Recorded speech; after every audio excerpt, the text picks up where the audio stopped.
Hello friends, मैं हूं advocate Nitish Banka. आप है मेरे YouTube channel leg speak legal में। आज मैं आपके सामने एक बहुत ही बेहतरीन वीडियो प्रस्तुत करने जा रहा हूं, जिसमें मैं आपको ये बताने जा रहा हूं कि अगर आप अपनी इनकम जो है, हस्बैंड साइड की बात कर रहा हूं, अगर आप अपनी इनकम जो है डिस्क्लोज नहीं करते हो, इनकम एक्सपेंडिचर एफिडेविट नहीं फाइल करते हो, और आप जो है अपनी सैलरी स्लिप्स या आईटीआर जो है डिस्क्लोज नहीं करते, या आईटीआर में जो है गलत इनकम शो करते हो, तब क्या होगा, कैसे जो है मेंटेनेंस का केस आगे बढ़ेगा, जजेस जो है कैसे मेंटेनेंस बांधेंगे अगर आप अपनी इनकम जो है डिस्क्लोज नहीं करोगे।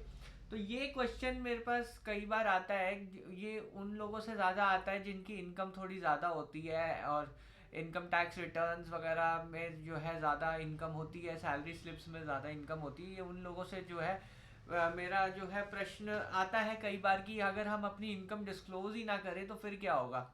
देखिए, क्या होता है कि कोर्ट जो है सिर्फ, मैंने पहले भी बताया कि सिर्फ इनकम के ऊपर जो है आपकी मेंटेनेंस फिक्स नहीं करता, और भी रेलेवेंट फैक्टर्स होते हैं कि आप किस स्टेटा से बिलोंग करते हैं, किस सोसाइटी से बिलोंग करते हैं, कौन सी गाड़ी चलाते हैं, कहाँ रहते हैं। और अगर आप ये कहते हो कि मैं जो है यूएस में काम करता हूँ और वहाँ पे जो है मेरे बच्चे पढ़ते हैं या मेरे बच्चे पढ़ेंगे आगे, तो ऐसे अगर जो सिचुएशन होती है कि कोई फॉरेन रहता है या फिर कोई इंडिया में रहता है, वो भी अच्छी जगह रहता है बहुत, और गाड़ी भी बड़ी चलाता है और काफ़ी एफ्लुएंट कैटेगरी जिसे हम कहते हैं उसको बिलोंग करते हैं ये लोग। तो ये लोग कई बार मेरे से ये क्वेश्चन पूछते हैं कि अगर हम अपनी इनकम ही नहीं डिस्क्लोज करेंगे तो क्या होगा। देखिए, क्या होता है कि जब ये स्टेटस जब कोर्ट के सामने आ जाता है, तो कोर्ट जो है, फिर मैंने कल ही बताया था कि गैस वर्क पे काम करता है। गैस वर्क में ये होगा कि जो आपकी इनकम है आपके स्टैंडर्ड के हिसाब से एसेस कर ली जाएगी, अपने आप कोर्ट एसेस कर लेगा कि आप जो है उतना ही कमाते हो। और मैं बता रहा हूँ, ये गैस बिल्कुल सटीक बैठता है, आप उतना ही कमा रहे होते हो महीने का। सपोज आप एक बिजनेसमैन हो और आपका जो है एक बड़ी कंपनी के डायरेक्टर हो, आपने दिखाया कि जी मेरी कंपनी तो लॉस में चल रही है, आईटीआर में ये शो कर दिया, बट आपकी कंपनी की बैलेंस शीट वाइफ उठा के ले आती है सपोज, क्योंकि एमसीए के रिकॉर्ड्स में अवेलेबल होता है, और वहाँ पे जो है टर्नओवर बहुत अच्छा खासा है, उसमें जो है प्रॉफिट्स भी आ रहे हैं कंपनी के। बट आप अपनी इनकम एफिडेविट में फाइल करते हो कि मैं तो कुछ ड्रॉ ही नहीं कर रहा कंपनी से, बट आप उस कंपनी के डायरेक्टर हो। तो कोर्ट ये बात नहीं बिलीव करेगी कि जो कंपनी जिसका टर्नओवर बहुत ज़्यादा है और एम्प्लॉयज़ हैं आपके, और बहुत अच्छी तरह ऑपरेशनल कर रही है, और आपकी इनकम कुछ नहीं है उसमें, तो ये जो है कोर्ट बिलीव नहीं करेगा। तो डॉक्यूमेंट्स को डॉक्यूमेंट्स ही मारते हैं। तो अगर आप ये डॉक्यूमेंट शो कर रहे हो कि जी मेरी इनकम ही नहीं है, मेरी मेरी अब जॉब लॉस हो गया है, सपोज आप ये दिखा देते हो, अपना टर्मिनेशन लेटर दिखा देते हो, कोर्ट क्या बिलीव करेगा।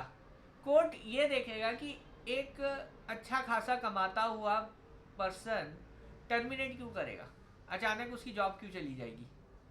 तो ये जो है चीज़ें जो है काम नहीं करती है। मैंने बहुत मिजरेबली, कहते हैं ना, ऐसी चीज़ों को फेल होते हुए देखा है कोर्ट्स में, कि अगर जहां आप अपनी इनकम जो है डिस्क्लोज नहीं करते, या फिर अचानक से कहते हो कि मेरी तो नौकरी ही चली गई, तो ये जो चीज़ें हैं कोर्ट नहीं बिलीव करता। इस पे काफ़ी जजमेंट्स भी हैं कि जो पर्सन या हस्बैंड जो बिल्कुल अच्छा कमाता है, वो अचानक से उसकी नौकरी चली जाए, ये बहुत कम कोर्ट्स बिलीव करते हैं। कोर्ट ये देखेगा कि डिस्प्यूट होने से पहले आपका स्टैंडर्ड ऑफ लिविंग क्या था। ये भी एक रेलेवेंट फैक्टर है मेंटेनेंस बांधने का, कि कोर्ट ये देखेगा कि आप जो है डिस्प्यूट से पहले कहाँ क्या क्या करते थे। मेरे एक केस में ऐसा ही हुआ था। डिस्प्यूट होने से पहले हस्बैंड ने अपनी डब्ल्यूएस में ये कहा था कि हम तो अच्छी अच्छी जगह जाते, अच्छा खिलाता हूँ, अच्छी जगह रहते थे, इसका पूरा ख्याल रखता था मैं, और अब जो है डिस्प्यूट हो गया है। ठीक है, तो उस standard of living court before dispute arise हुआ, उससे पहले जो है स्टैंडर्ड ऑफ लिविंग वो क्या था, उससे भी मेंटेनेंस असेस कर सकता है। तो अगर आप अपने डब्ल्यू एस में ये भी लिख देते हो ना कि हम तो 5 स्टार जाते थे, हम यहाँ वेकेशन करते थे, अच्छी जगह अच्छा रहन सहन करते थे, तो वो उल्टा अगेंस्ट भी जा सकता है टू डिसअप्रूव कि कोई डोमेस्टिक वायलेंस हुआ है या कोई क्रुएल्टी आपने की है। आप ये स्टैंड लेते हो कई बार कि हम बहुत अच्छी जगह रहते थे, अच्छा करते थे, अच्छी स्टैंडर्ड ऑफ लिविंग मेंटेन करते थे, बट वो एक प्रूफ आप खुद ही दे रहे हो स्टैंडर्ड ऑफ लिविंग का। तो ये जो है मैंने चीज़ें देखी हैं, इसलिए मैं आपको बता रहा हूँ कि कोर्ट जो है सिर्फ इनकम पे नहीं करेगा, आपका देखेगा पूरा आपका बैकग्राउंड क्या है, किस फैमिली को बिलोंग करते हो, तो उसी हिसाब से वाइफ और चिल्ड्रन की मेंटेनेंस जो है कोर्ट फिक्स करता है।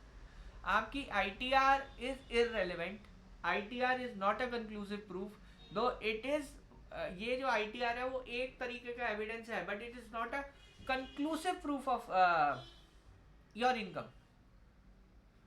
आपके बाकी सारी चीज़ें, बैकग्राउंड सारी जो है, अगर वाइफ ले आई, अगर कोई डॉक्यूमेंट भी ले आई, तो वहाँ खेल ख़त्म हो जाता है। तो मेरे एक केस में और हुआ था कि हस्बैंड ने जो है दिखाया कि वो जो है बहुत कम कमाता है, वो इतना कम कमाता है कि मतलब वो एक तरीके से डेली वेज की इनकम होगी, उतना वो दिखा रहा था अपने आप को। आईटीआर फाइल करी, सैलरी स्लिप्स या जो भी है वो सब चीज़ें उसने फाइल की है, बट वाइफ ने कुछ उसके इन्वेस्टमेंट के डॉक्यूमेंट्स कोर्ट में लाके रख दिए। वो कम से कम वो 20 या 25 लाख की इन्वेस्टमेंट्स होंगी वो, कम से कम।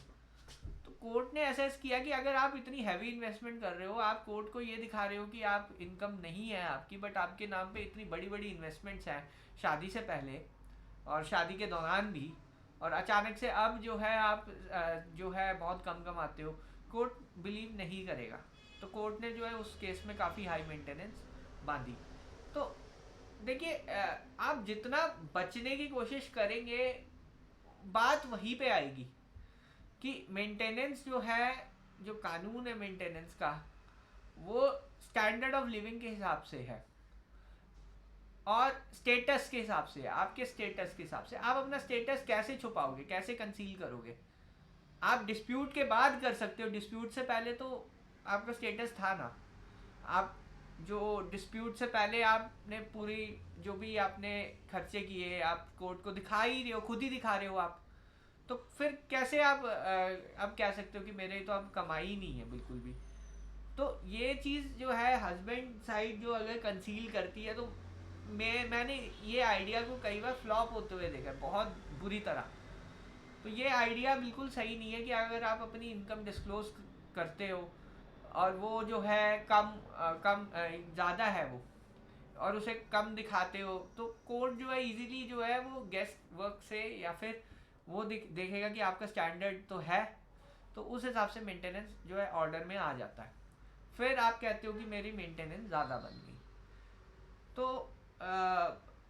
अपनी इनकम को कंसील करना एक अच्छा आइडिया बिल्कुल नहीं है। कई लीगल प्रोफेशनल एडवाइस करते हैं कि ऐसा करो वैसा करो, बट जो स्टैंडर्ड ऑफ लिविंग के हिसाब से मैंने आपको बताया। अभी एक और केस था मेरा जिसमें जो है कोर्ट को उस मेरे क्लाइंट ने अच्छी तरह से जो है जो इनकम है वो डिस्क्लोज की थी। वो काफ़ी हाई कमाता था, उसने काफ़ी अच्छी तरह डिस्क्लोज कर दी। उसके बाद क्या हुआ, सही तरह से उसने डिस्क्लोज करी और जो इनकम थी वो करी।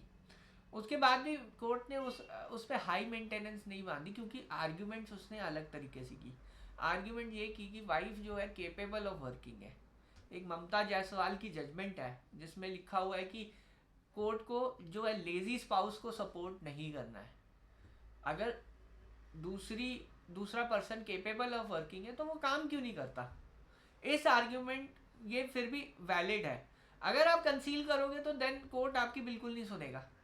बट अगर आप इस चीज़ पे आर्ग्यू करते हो कि वाइफ जो है केपेबल ऑफ वर्किंग है, उसका मेन मोटिव पैसा एक्सटॉर्ट करना ही है, और जो मेंटेनेंस है वो लॉ का मिसयूज़ किया है, मेंटेनेंस उतनी दी जाए जितनी उसकी नेसेसिटी हो, उसको लग्जरी नहीं बना दिया चाहिए, ये सब आर्ग्यूमेंट्स अगर आप पेश करते हो तो हो सकता है कि मेंटेनेंस जो है बिल्कुल कम हो जाए, जो मैंने कई केसेस में मैंने करके दिया है अपने क्लाइंट्स के लिए।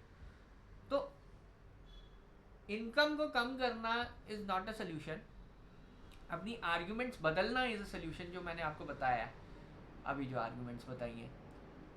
तो ये एक छोटा सा वीडियो है जिसमें मैंने आपको ये बताया कि अगर आप अपनी इनकम नहीं दिखाते हो तो कोर्ट को, तो क्या होगा। इस पे मेरा छोटा सा वीडियो है। अगर आपको ये वीडियो पसंद है तो लाइक कीजिए, चैनल को प्लीज़ सब्सक्राइब कीजिए। एक टेलीग्राम ग्रुप खोला है वो आप ज्वाइन कीजिए ज़रूर, और मैंने एक ऐप और लॉन्च की है जिसके थ्रू आप जो है मेरे से बात कर सकते हो। तो वो ऐप का भी जो है अपॉइंटमेंट ऐप, उसको यूज़ करके आप जो है मेरे से बात करने का टाइम फिक्स कर सकते हो। ठीक है, तो वो आप यूज़ कर सकते हो और अपॉइंटमेंट फिक्स कर सकते हो, और मेरी टीम में से कोई ना कोई आपको ज़रूर कॉल करेगा। तो वीडियो देखने के लिए बहुत बहुत धन्यवाद। अगर आपको ये वीडियो पसंद आई है तो प्लीज़ लाइक कीजिए, चैनल को प्लीज़ सब्सक्राइब कीजिए। धन्यवाद, थैंक